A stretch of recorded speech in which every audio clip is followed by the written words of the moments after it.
आसन् तेहनाका महिमानस्सजन्त यत्र पूर्वे साध्याः सन्ति ते।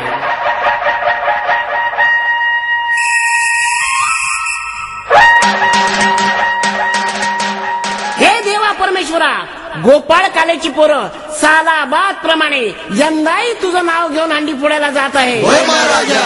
तेव्हा तुझ्या या बाळ गोपाळांना सांभाळ. होय महाराजा.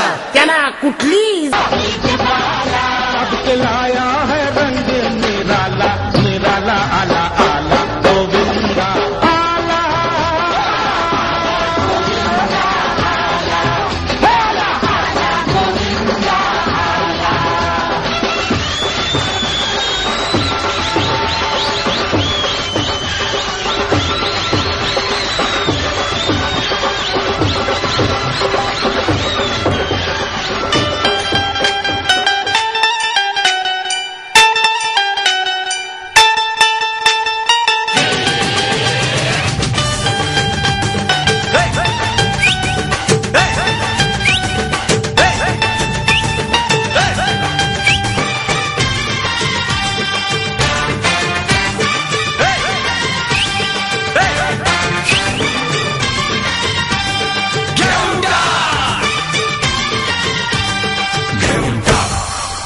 चांदी की डाल पर सोने का मोर, सोने का मोर।